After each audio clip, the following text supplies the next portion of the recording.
Ed, então, o objetivo da nossa conversa hoje, o objetivo aqui do nosso bate-papo é entender, basicamente, sobre os impactos que a Lei Salão Parceiro pode ter nos negócios de beleza.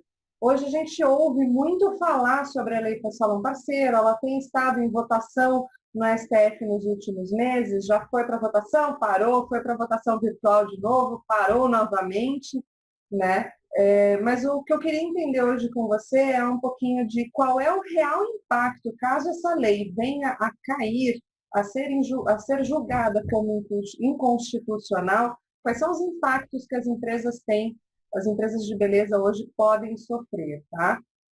Vamos pensar aqui em alguns âmbitos, né? No âmbito trabalhista, no âmbito fiscal, no âmbito financeiro, no âmbito tributário. Eu acho que a gente tem várias vertentes que a gente pode discutir. Então, se você puder me dar uma orientação, o caminho melhor até para os nossos clientes também. Tá bom. O que acontece, né, Camila? Eu vou explicar um pouquinho um panorama meio geral, mas de antemão eu já posso dizer o seguinte: eu acredito que a Lei Salão Parceiro vai permanecer, tá? Então nós já temos 2 votos favoráveis e um contrário. E nós temos uma questão bem especial nisso, que é o seguinte: o relator deu voto contrário, tá? Então ele votou pela inconstitucionalidade da Lei Salão Parceiro, mas veja que outros 2 ministros, que geralmente a cultura de ministros seguirem voto do relator, estão indo no sentido contrário, estão indo a favor da lei. Então isso me deixa bastante otimista. Obviamente que a gente não tem que amolecer, né? A gente tem que continuar aí, nessa luta, nessa mobilização, principalmente essas categorias de classe como a BSB e sindicatos, no sentido de continuar aí firme e forte, a fim de que a gente não perca os próximos votos. Tá? Então, entrando um pouquinho no assunto específico, que é hipotético, né? Eu acredito que não vai acontecer a queda da lei. Né? Acredito que não vai, mas ocorrendo, a gente tem alguns reflexos e a gente vai falar um pouquinho disso. Do ponto de vista legal, caso a lei seja inconstitucional, não teremos uma lei especial sobre a parceria, porque a Lei Salão Parceiro é uma legislação que vai tratar especialmente de contratos entre profissionais e salões, né? Então, se ela cair, a gente não vai ter uma lei especial, mas isso não significa que a lei da parceria acabou, né? Ou a parceria acabou, né? O instituto da parceria acabou e a gente não tem outra saída. O que vai acontecer? A parceria continua existindo do ponto de vista do Código Civil, do ponto de vista da convenção coletiva dos sindicatos, que lá tem essa previsão de que a parceria é um meio de contratação lícito. Tá? Nós temos inúmeras jurisprudências, tá? Falando do assunto, trabalhista, entre outras, e nós vamos ter agora a nosso favor, caindo a lei, a votação da maior casa legislativa do Brasil, que é a Câmara dos Deputados, o Senado Federal. Nós temos a sanção presidencial de uma lei. A lei passou pelo crivo de vários setores, então, Comissão de Constituição e Justiça, Comissão de Finanças e Receita Federal. Então, assim, ainda que a lei caia, nós tivemos um avanço enorme, sem contar os votos favoráveis excelentemente fundamentados pelos ministros do STF. Aqueles que votaram a favor da lei têm lá os motivos pelos quais eles votaram. Então, eu acho que, ainda que nós não tenhamos uma lei especial, todo o ordenamento jurídico, mais todos esses pareceres que eu comentei, estarão a nosso favor. Tá? Então, a lei, do ponto de vista brasileiro, a lei não, a parceria vai continuar existindo. Tá? Okay. Do ponto de vista trabalhista, mesmo a lei caindo, né, a Justiça do Trabalho ela é regida pela primazia da realidade, o princípio da primazia da realidade. Então, O que vai determinar se existe ou não um vínculo de empregado entre as empresas de beleza e os profissionais é a relação do dia a dia. Tá? Se na relação do dia a dia for caracterizado uma relação de emprego, enfim, mesmo com a lei salão parceiro, isso não ia mudar. Então, que argumentos de contestações trabalhistas nós temos hoje, né? Aquelas jurisprudências antigas, antes da lei salão parceiro, várias jurisprudências que nós obtivemos durante a vigência da lei salão parceiro e os fundamentos jurídicos dos ministros do STF, os que foram favoráveis e tal. Então, eu acho que se a lei cair, a gente não volta no mesmo estado que tínhamos antes da lei. A gente volta melhor. Tá? Então, houve uma melhora. Tá? Não vai haver um prejuízo. Isso é muito bom, né? Isso é uma notícia muito boa. É só o que a gente espera, né? Mesmo que ela caia, é só o que a gente espera, né? Do ponto de vista tributário, que é uma outra vertente, reside alguma vulnerabilidade. Tá? Mas perceba que o parecer da Receita Federal foi favorável à lei salão parceiro. Então, a gente entende que a Receita Federal, ainda que não tenha uma lei especial, que é essa que está sendo questionada na STF, se a gente não tem a lei especial, mas o espírito da parceria, a Receita Federal entendeu. Tanto é que ela foi favorável nas comissões antes de ser votada na Câmara e no Senado. Então, isso é uma coisa extremamente positiva. Tá? Né? Então, salvo o melhor juízo, eu entendo o seguinte, que do ponto de vista tributário, se a lei cair e salão continuar pagando seus impostos e o profissional continuar legalizado e pagando seus tributos, nós estamos dentro de uma legalidade. Então, eu entendo que, do ponto de vista tributário, a continuar cada um recolhendo seus tributos, é muito defensável a tese de que a parceria contempla uma legalidade e o imposto está sendo pago corretamente. Tá? E essa defesa a gente pode fazer tanto na esfera federal quanto na esfera municipal. Esse é o meu posicionamento que eu tenho. Entendi. Legal, legal. Você falou sobre a questão trabalhista, né? E a questão da gente já ter as jurisprudências que resguardariam os estabelecimentos. Você acha que eles podem se sentir seguros também, mesmo com a ausência da lei com relação aos vínculos trabalhistas? Porque acho que essa é a grande preocupação que eles têm hoje no mercado, né? O profissional de beleza poder tentar brigar ou querer justificar por um vínculo trabalhista, né? Você falou muito sobre a primazia da realidade, eu sei que tem também alguma coisa com relação a você ter as características, né, do vínculo trabalhista ou não, você tem a questão da cobrança de horários e etc. Como é que fica isso? Eles podem se sentir seguros com relação a essa questão de vínculos trabalhistas também? Podem, porque o que acontece é assim,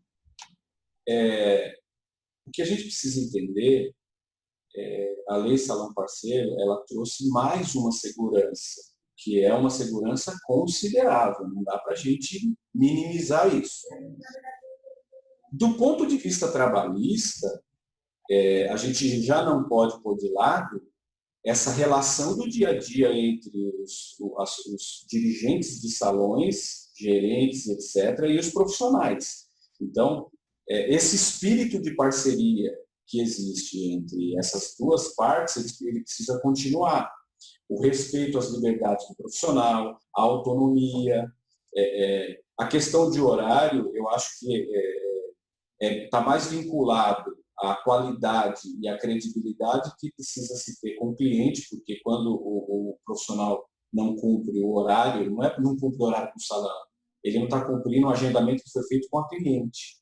Tá? Uhum. Então, esse dia a dia, esse relacionamento dirigentes de salão e o profissional, ele tem que continuar sendo uma relação de parceria saudável, tá? Onde há respeito a essas liberdades e autonomias do profissional.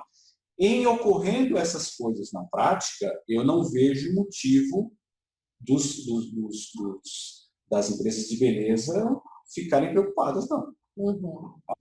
Você acha que essa lei, a reforma trabalhista que a gente teve aí, acho que no final do ano retrasado, né, que foi a reforma trabalhista, a questão da lei da terceirização, de você poder terceirizar a sua atividade, enfim, isso pode nos ajudar ainda mais nessa questão, ou para manter a legalidade, né, dos contratos de parceria já existentes? Bom, se a lei cair, o que os salões vão ter que fazer? Eles vão ter que se adaptar. Então, a primeira coisa vai ser adaptar o contrato de parceria. Por quê? Porque existem outros formatos de contrato que vão obedecer basicamente os mesmos requisitos do contrato que existe hoje. Uhum. Mas nós vamos ter que tirar lá, que ele não é baseado na Lei 13.000, porque a lei não existe mais. Ela foi dada como condicional. Mas todo o bojo do contrato continua o mesmo. Tá? Então, vai se usar o fundamento na Lei 12.000, que é a lei que deu origem às profissões, e a Convenção Coletiva e o Código Civil. Tá? Então, primeira coisa, adaptar os contratos, tá? Uhum. De parceria. A questão trabalhista mais relacionada à lei a reforma trabalhista e a terceirização da atividade fim, eu diria o seguinte, que mais a lei de terceirização traz uma contribuição melhor. Por quê? Porque aquela vedação da terceirização da atividade fim era uma pedra no sapato nas ações trabalhistas. Tá? Muitas causas foram perdidas por causa daquele princípio de que não podia terceirizar. Então, como pode, é uma legislação que está trazendo uma contribuição muito positiva. Já a reforma trabalhista, qual foi a contribuição que ela trouxe para isso? Que vão se diminuir muito aquelas ações judiciais que visam abuso econômico. Né? Então, a litigância de má-fé. A litigância de má-fé trouxe uma contribuição absurda que vão acabar com as aventuras jurídicas. Sai do salão, vou entrar com ação.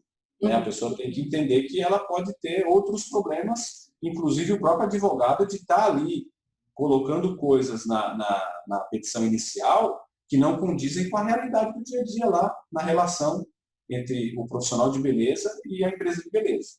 Uhum, entendi, legal, legal. E pensando na forma da questão da tributação, né, no ponto de vista da tributação, como é que fica o imposto, uma vez que eu não tenho, hoje a lei salão parceiro, ela me permite, né, pagar os impostos, acho que tem 2 pontos, na verdade, né? Você tem a questão de que o salão é responsável pelo recolhimento e pagamento dos impostos do profissional, esse é um dos pontos, né? E o segundo é a questão de como é que fica o pagamento dos impostos por parte do estabelecimento e dos profissionais, porque a lei ela previa que eu podia fazer a emissão da nota fiscal de 100% do valor, discriminar quanto à parte do profissional, né? E o profissional emitia uma contranota para o estabelecimento para recolhimento da parte de imposto dele, né? Como é que fica essa questão agora desses dois tributos? O salão ainda precisa fazer essa retenção e esse recolhimento do imposto do profissional? E como é que fica a emissão de nota fiscal para o cliente? Bom, aí são assim, várias questões que remetem a gente fazer o seguinte. Desde a entrada dos recursos no salão, precisa ser feita algumas adaptações. Tá? Então, eu acho que a tecnologia vai contribuir muito, né, se a legislação cair por terra. Os meios de recebimento, então, procurar fazer com que o pagamento da cliente via cartão já seja bipartido. Né? Então, já explitar a parte que cabe ao salão e a parte que cabe ao profissional. Então, a tecnologia vai contribuir muito com isso. Tá? Então, a primeira coisa é a entrada do recurso. Tá? Uhum. Segunda coisa, como vamos emitir as notas? Tá? Em não tendo fundamentação legal para fazer do jeito que a gente faz hoje, citando o profissional na nota, aquela coisa toda, o que nos vai restar? A empresa emite a nota da parte dela contra o cliente e o profissional parceiro também emite a dele. Então, hoje, as tecnologias, os softwares, né? O Traces, por exemplo, é um software que faz isso. Né? Ele tanto faz o recebimento e explica, quanto exporta o RPS do profissional e do salão. Tá? Então, o software vai ter que dar uma adaptada, porque ele não vai mais citar o profissional na nota. Uhum. Do salão. Então, emite ela total. Total não, a parte do salão. E a parte do profissional vai ser emitida. Ou a parte do profissional emita uma vez por mês, ou uma vez por quinzena, dependendo de cada caso. Tá? Eu não vejo isso como um problema muito grande, porque são poucas clientes que pedem a nota com CPF. Então, cabe às partes emitirem as notas dos seus faturamentos totais e recolher os impostos. Então, cada um emitindo a sua, né, no caso. Né? Então, obviamente que quem vai ter que fazer essa emissão é o salão, que a gente sabe que se deixar na mão do profissional, ele não vai emitir. Não vai fazer, né? Ou seja, se eu for uma cliente de um salão, só para a gente tentar esclarecer um pouquinho, eu vou lá no salão, vou fazer um serviço com 2 profissionais, vou fazer um cabelo e vou fazer uma mão, por exemplo, eu automaticamente vou sair de lá com uma nota do salão e mais uma nota de cada profissional. Essa seria a solução correta, caso a lei venha a cair e caso a gente esteja falando realmente da divisão, né, dos recebimentos, da questão de cair já o cartão de crédito ou o cartão de débito dentro da conta de cada um deles. É isso?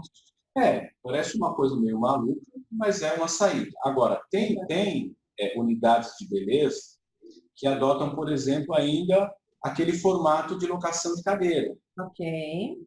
Tá? Então, aí, nesse caso, teria que adaptar também. Então, claro, obviamente que não dá aqui para a gente contemplar todos os casos. Então, a gente está falando do carro-chefe, que é todo mundo presta serviço. Então, emite.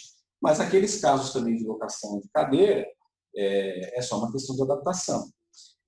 Uma coisa que eu estava pensando, eu acho que ainda vai ser objeto de reflexão, é o seguinte: qual vai ser o principal motivo que derrubará a lei salão parceiro? Qual que você acha? Eu acho que é mais o que toda votação acho que tem o seu âmbito trabalhista ali. Eu não sei, acho que ou a questão do trabalhista, acho que são 2 pontos principais, né? Em prol sempre do trabalhador, então tem essa visão trabalhista, e tem a questão da arrecadação tributária, da arrecadação fiscal, eu acho, né? Que eu acho que, imagino eu que a lei salão parceiro, ela tenha feito com que caísse um pouco da arrecadação da prefeitura, principalmente, né, quando a gente fala de serviço. Não por uma questão de sonegação, não é isso, mas por uma questão de que o profissional, em sua maioria das vezes, ele é um MEI. No caso, o estabelecimento, quando ele pagava o imposto integralmente, ele acabava pagando um percentual, então acabava sendo uma arrecadação um pouco maior para a prefeitura. Posso estar errado, mas essa é a minha visão. Então, assim, deixa eu te dizer aí a minha visão. É muito parecida com a sua, com uma correção. A lei salão parceiro, se cair, a fundamentação legal dos votos vão ser especialmente trabalhistas. Ok? Então, a gente entende que, do ponto de vista tributário, a continuar essa nossa prática de cada um paga seus impostos, não haverá grandes problemas. Tá? Aí eu vou acrescentar uma outra coisa aqui, um outro ingrediente nisso. Nós temos clientes que têm cadastro na prefeitura, em algumas prefeituras, como locação de cadeira. A prefeitura não recebe ISS, inclusive não recebe nem no salão. E ela está ok, tudo bem. Ela entende como sendo uma coisa ok. Entendeu? Então, eu acho que essa parte tributária, fazendo isso, vai dar um trabalhozinho de tecnologia. Eu acho que a gente vai estar atendendo bem aí a situação. Sim. Na verdade, acho que já desde a época que a gente tinha, antes da entrada, né, na verdade, da lei salão parceiro, a gente já tinha essa solução de usar a questão dos serviços administrativos e apoios a escritórios, aí teve a questão da entrada dessa questão da locação de cadeiras também. De forma geral, eu posso te dizer que assim, o Graces realmente ele vai atender todas as demandas, né? Haja lei ou não haja lei com relação a esse ponto de fila. A preocupação maior mesmo é tranquilizar realmente, acho que não só os clientes Graces, mas poder tranquilizar os clientes da PHD também, com relação a essa questão de como é que fica, né? Porque eu acho que eles se sentem muitas vezes abandonados com relação a essa informação e me pondo no papel deles, né? Eu acho que a gente meio que se sente perdido, né? Acho que é um pouquinho disso também, né? Com falta de informação, cai, não cai, vota, não vota. E qual é o real impacto que a gente acaba tendo, né, em torno disso, né? Você falou uma questão legal, que é a questão das entradas de cartão de crédito, né? E a gente estava falando de emissão de nota fiscal. Como é que fica isso? A gente sabe, sim, hoje a gente tem a solução que faz essa divisão da emissão do faturamento de cartão de crédito, de forma que ele não apareça de forma legal e de forma que não apareça na DIRF do estabelecimento, né? Porque eu acho que a DIRF do estabelecimento de relação de recebíveis de cartão de crédito, ele tem que bater também com nota fiscal, né? Esse é um ponto importante para evitar-se a sonegação de imposto, né? Com relação a isso, você acha que tudo bem? A gente poderia, por exemplo, ter uma situação, vou dar uma situação hipotética, tá, Ed? Um caso, por exemplo, de um cliente que ele recebe tudo na conta dele, tá? Na conta do salão, mas ele faz a nota, vamos chamar de nota bipartida, ou seja, o cliente sai com várias notas. Ele poderia ter um problema fiscal com relação a isso? Pode ter problema. Tá? Em que pese a gente oriente na constituição do estabelecimento de beleza, também colocar lá aquele KNAI de recebimentos, né? Gestão financeira, e tal, ele poderia até fazer uma defesa de que os recursos que figuram na sua movimentação bancária não são todos dele, parte é do profissional por conta desse contrato de parceria e de tudo aquilo que o salão acaba tendo que oferecer para o profissional. Uhum. Mas eu entendo que o ideal, o mundo perfeito, é a gente tentar evitar esse problema. Tá? Uhum. A gente sabe que hoje a fiscalização está muito computadorizada. Então, assim, você aperta o dedo, cruza lá cartão com DAS, já gera um auto de infração e manda. Então, você pensa nesse órgão. A gente está tendo uma questão atual com o cliente, que se ele sequer foi intimado da fiscalização, eles cruzaram as informações de cartão, fizeram a fiscalização toda de ofício, mandando notificações para lugares e bancos, pedindo coisa, pedindo decreto, pedindo... Né? Cruzou com o que ele emitia de nota na prefeitura, gerou um auto de infração e mandou. Olha para você ver que loucura que chega a coisa. Tá? Então, tem muita ilegalidade nessa fiscalização que eu estou te dizendo agora, mas ela tem muito a ver com esses exemplos que você colocou. Porque é comum, né? Às vezes até por falta de informação do cliente, né? O cliente, ou por falta de informação, ou por falta de orientação, isso acontece, né? Eu pego então, muitos... Esse exemplo seu tem defesa? Tem. Essa defesa de que, olha, nós temos aqui um formato de negócios e o planejamento tributário que nós fizemos foi esse. Ok. Mas passa na sua conta bancária. Putz, passa, mas teve que ser assim, mas não é meu, é dele, por força do contrato, por N situações. Mas a gente procura, para fechar as coisas direitinho, evitar esse tipo de problema. Não, legal. O ideal é tentar evitar, usar essas tecnologias e evitar esse problema. Não, bacana. Eu me lembro da época em que a gente falava de lei salão parceiro, de entrar ou não entrar a lei de salão parceiro, as idas para Brasília, né, das comissões, e era muito comum a gente ouvir falar assim, não, mas eu estou adequado à lei salão parceiro aqui já. Tá, mas você já fez o contrato de parceria? Você já homologou no sindicato? Não, ainda não. Eu falei, então, desculpa, você não está de acordo com a lei salão parceiro. Isso aí. Né? Então, assim, agora colocando um outro ingrediente nesse assunto, é a questão, o impacto econômico. Né? Então, se a lei cair, qual o impacto econômico que vai ocorrer? Então, talvez neste quesito, a gente tenha um pouquinho de problema. Mas aí eu vou fazer uma pergunta para você.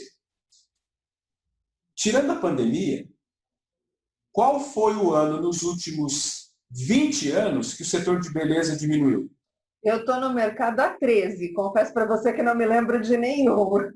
Exceto o ano passado, foi pandemia nenhum. Eu vou dizer uma coisa, com lei ou sem lei, o setor de beleza vai continuar crescendo, ponto. Vai inibir um pouquinho os investidores? Vai, porque investidor num ambiente mais saudável do ponto de vista jurídico, ele fica mais confortável, tá? Mas a dizer que o setor vai diminuir, esquece, não vai diminuir. Porque existe uma coisa que é muito forte em economia, que é a coisa da oferta e da demanda. A demanda por beleza, ela não vai diminuir. Entendeu? Então, consequentemente, o setor de beleza vai crescer. Com lei ou sem lei. É isso que vai acontecer. Tá? Sim, sim. Isso é muito bom, né? Porque a gente vê uma luz no fim do túnel, depois que tudo isso acabar. Muito possivelmente, eu particularmente vejo uma recuperação só no ano que vem. Eu não creio que esse ano a gente tenha nenhum tipo de recuperação. Mas eu imagino que pelo menos ou uma estabilidade um pouco maior já no final do ano, com a perspectiva. Agora, me preocupa muito, Camila, me preocupa muito o fato do pessoal criar um apavoro no setor por causa disso. Né? Nossa, a lei salão parceiro vai acabar e parece que o mundo vai cair na cabeça. Foi por isso também que eu tinha pedido essa reunião contigo, né, para que a gente pudesse entender realmente os impactos disso, porque realmente a gente vê os movimentos em grupos de WhatsApp, na internet. Então, assim, a gente vê isso acontecendo com um grande afinco, com uma grande mobilização, onde me parece que, assim, olha, realmente, se isso cair, se a lei salão parceiro deixar de existir, for considerada inconstitucional, realmente o mercado de beleza vai ter um grande problema. Mas, pelo que eu entendi da nossa conversa, que acho que a gente não tem tanto, assim, a se preocupar, a gente tem coisas que nos resguardam, a questão de jurisprudência, a questão dos contratos, né, que podem não continuam sendo válidos, mas terão que ser adaptados, há a possibilidade de adaptá-los. A gente tem soluções tecnológicas que ajudam na questão dos recebimentos do cliente, na questão da tributação, dos impactos financeiros dentro do estabelecimento de beleza e também nos profissionais. Então, eu vejo que vai ser bem, mesmo que a gente não tenha mais a lei salão parceiro, acho que pode ser algo que não vai afetar tanto o mercado, né? Talvez alguns tenham que se adequar de uma forma diferente, alguns não. Eu, por exemplo, hoje já tenho clientes que trabalham com recebíveis divididos, cada um emitindo a sua nota para o cliente, com o contrato certinho. Então, assim, não acredito que ele vá ter impacto quase que nulo dentro do negócio dele, provavelmente, né, para fazer uma adequação dessa. Né? Assim, os princípios que norteiam a parceria, eles continuam vivos, porque eles estão na prática do dia a dia. Tá? Eles estão vivos, os princípios, eles são legais, o objeto é lícito, as partes são capazes, quem contrata de um lado, quem contrata de outro lado, tem capacidade para contratação, de acordo com a lei, e não há vedação nenhuma, não tem proibição no ordenamento jurídico de você fazer parceria, e nós temos lá na convenção coletiva do sindicato a previsão de que isso é ok. Tá? Então, podemos não ter a lei especial, que seria o mundo perfeito, né? Que é a lei salão parceiro. Mas sairemos com mais do que a gente entrou nessa briga pela lei. Tá? Então, nós estamos saindo com vitórias, tá? Com grandes fundamentações legislativas, a votação no Senado, na Câmara, os votos favoráveis, as comissões que deram parecer favorável. E vou te dizer o que foi de melhor nisso tudo. A cultura da legalidade que a lei trouxe para o mercado. Uhum. A lei tirou os profissionais da escuridão. Esse pessoal não tinha nada. Agora eles têm MEI, eles pagam o MEI, eles têm a Previdência, eles têm os benefícios previdenciários, eles têm crédito no mercado, eles vão lá no banco, ó, abre a conta, pode fazer um pequeno financiamento, pode fazer um plano de saúde. Então, a É uma autonomia para ele, né, profissional, né? Isso eu acho que não tem preço. A contribuição cultural, ninguém vai tirar. Isso é uma coisa que já está aí e isso não vai ser tirado nunca. Tá? Então, avanços importantes aconteceram. Alguém no mercado brasileiro tinha que dar esse pontapé inicial e foi no setor de beleza. Tá? Então, e estou vendo com ótimos olhos que foi muito positivo. Tem muita coisa boa que aconteceu. Né? Agora, é óbvio que tudo é cultura e avanço social. Os políticos, os juízes e tal, eles estão avançando nesse sentido de que a relação ela não tem que ser só de emprego. Né? Ela é uma relação de trabalho, pode ter essa modalidade de contratação, pode ter outras modalidades de contratação. E permitir essa liberdade para as pessoas, no mundo moderno como o de hoje, só vai fazer evoluir a economia, tá? Gerar mais empregos, emprego quando é CLT, mas gerar rendas. Então, eu vejo como muito positivo. Ai, que bom, que bom. Fico tranquila, Ed. Então, eu agradeço você, agradeço a tua disponibilidade de tempo para bater esse papo comigo aqui, para a gente poder esclarecer tantos nossos clientes, os meus, os da PhD também. Então, fico bastante feliz. Eu acho que a gente tem bons frutos para colher pela frente. Acho que a gente tem podemos tranquilizar as nossas cabeças, né, com relação a essa lei, acho que vai ser bem legal. Eu fico bem triste, assim, quando eu vejo uma movimentaçãozinha aqui e ali querendo criar um apavoramento. Tá? E o pior é que eu vejo gente caindo nessa, ficando assustado. Tá? E aí eu faço uma perguntinha. Você tinha salão antes da lei? Tinha. Como é que era? Então, vai ser melhor do que essa época que você fala. Porque nós estamos melhor agora. Sim. Entendeu?